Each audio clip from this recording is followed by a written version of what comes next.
Béninoises et Béninois, mes chers compatriotes, demain, jeudi 8 mars 2018, le Bénin célébrera, à l'instar des autres pays du monde entier, la 23e édition de la Journée internationale de la femme. Cette journée a été instituée par l'Organisation des Nations Unies pour, d'une part, faire le bilan des avancées et des défis relatifs à la situation des femmes et, d'autre part, sensibiliser l'opinion publique à la mise en œuvre d'actions concrètes en vue d'améliorer les conditions de la femme pour un monde plus équitable et plus prospère. Béninoises et Béninois, mes chers compatriotes, depuis 1975, à travers plusieurs assises internationales, dont celle de Beijing, la plus grande préoccupation des gouvernants, des acteurs de la société civile et des partenaires techniques et financiers est d'identifier les actions à mettre en œuvre pour garantir l'équité et l'équilibre genre. En d'autres termes, la question qui se pose est de savoir que faire pour que les femmes puissent recouvrer leur notoriété sociale et se considérer comme des actrices indispensables et incontournables du développement de notre nation. Permettez-moi de reconnaître ici que beaucoup d'actions ont été initiées par divers acteurs pour promouvoir l'insertion de la femme dans les systèmes économiques, politiques et sociaux de notre pays.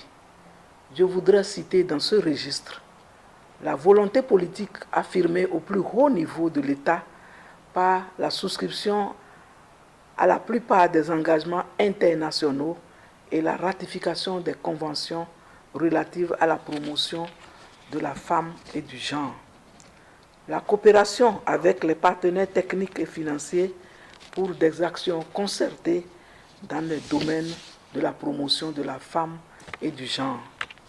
La synergie d'action entre les acteurs du secteur public et ceux de la société civile pour que la femme joue pleinement sa partition dans les actions de développement, etc. Béninoises et Béninois, mes chers compatriotes, cette année, la communauté internationale nous invite à nous pencher sur le thème « L'heure est venue, les activistes ruraux et urbains transforment la vie des femmes ».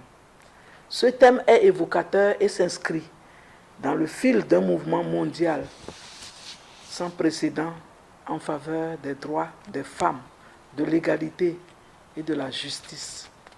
En effet, ces derniers mois, le harcèlement sexuel, la violence et la discrimination à l'encontre des femmes ont fait la une des médias et ont fortement suscité un débat public et d'envergure mondiale stimulé par une détermination affirmée à instaurer un changement.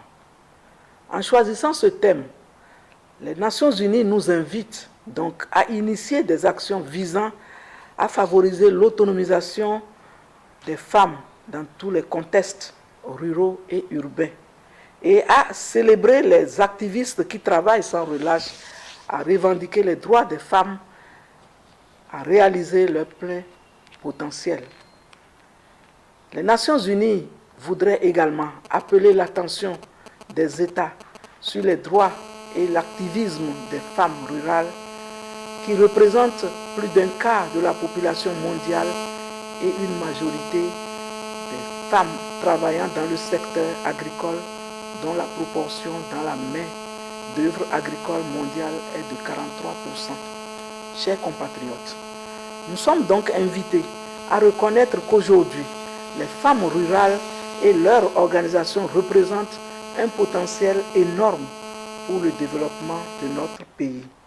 Le travail est fondamental, non seulement pour le développement des foyers ruraux et des économies locales, mais également pour l'économie nationale.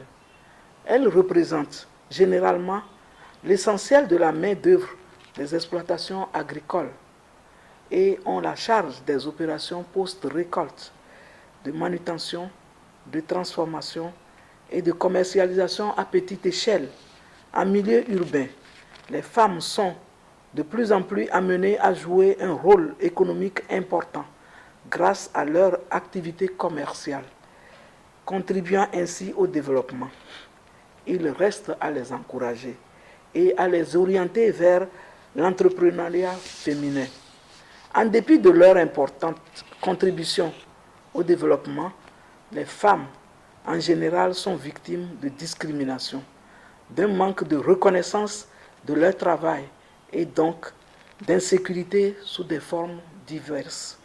Or, il n'est un secret pour personne que l'amélioration des ressources des femmes a des conséquences positives sur le développement au niveau des communautés et de la nation, puisqu'elles consacrent une plus grande part de leurs revenus à leur famille.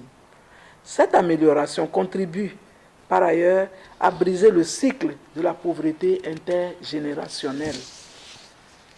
Chers compatriotes, mesdames et messieurs, conscients des différents maux qui freinent la protection sociale en général et l'autonomisation de la femme en particulier, le gouvernement du président Patrice Talon a d'ores et déjà inscrit dans son programme d'action plusieurs actions et projets relatifs à l'amélioration des conditions des femmes.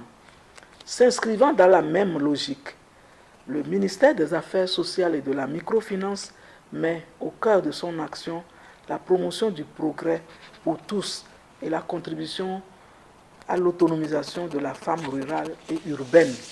En outre, plusieurs actions du gouvernement du président Patrice Talon sont mises en œuvre, à savoir l'autonomisation économique des femmes que l'État appuie en matériel et équipement de travail en vue du renforcement et de l'amélioration de leurs activités génératrices de revenus.